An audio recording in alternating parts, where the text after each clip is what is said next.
Oui, pour pouvoir parler de ce budget comme de l'ensemble de votre politique, Président, il faut une grille de lecture.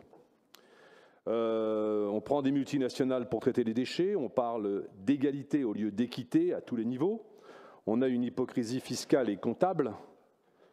La grille de lecture, elle est macroniste. Si on prend tous les éléments structurants de votre politique et qu'on y applique cette grille de lecture, tout est cohérent. Si l'on cherche l'homme de gauche ou l'écologiste, alors plus rien ne tient. C'est une mascarade fiscale. On dit bien sûr qu'il n'y aura pas d'augmentation des impôts locaux et on augmente à 2 reprises la TOM. La TOM qui, bien évidemment, impacte les plus modestes d'une manière assez redoutable et qui va continuer à le faire. Si je me suis permis de parler de M. René Revol, ce n'était pas pour une attaque ad hominem au conseil municipal de Montpellier. C'était parce qu'il est le responsable politique aux manettes des déchets jusqu'à dernier informé. C'est lui qui a dit dans la presse à plusieurs reprises que la TOM allait baisser avec la filière des CSR. Or, je tiens à vous dire qu'il est absolument impossible que la TOM baisse, et pour une raison très simple. Il a dit lui-même que l'usine ouvrira en 2030. Pour moi, c'est plutôt 2033, si jamais elle ouvre. Mais d'ici là, il n'y aura aucune baisse de tonnage. Or, on paie les déchets à la tonne.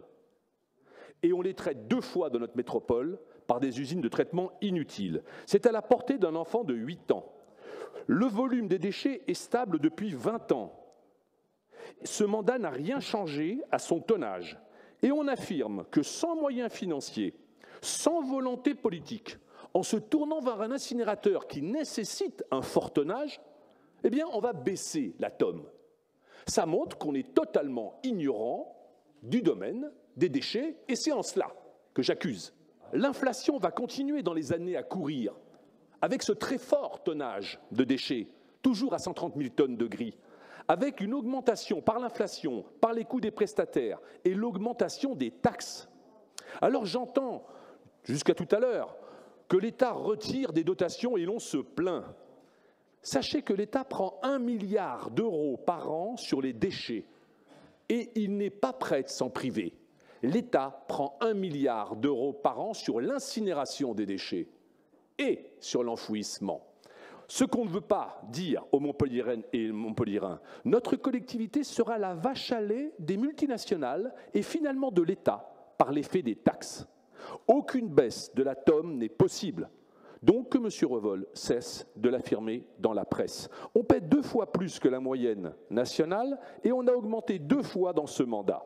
Les plus modestes en témoigneront. Il est donc incontestable que, vu la conduite globale, je ne rentrerai pas, mais je souscris à beaucoup de mes précédents orateurs dans les critiques faites sur votre budget, je n'ai malheureusement pas le temps de rentrer dans le détail, mais vu la conduite globale de votre politique, le remboursement de la dette, l'opacité de certaines données financières, notre trajectoire budgétaire est à l'aube, comme je l'ai déjà dit, d'une plongée profonde. Et je terminerai, parce que je pense que certains en ont assez de mon verbe, par celui de Victor Hugo dans Ponto, qui illustre bien votre politique. Tout est leurre, imposture, mensonge, iniquité.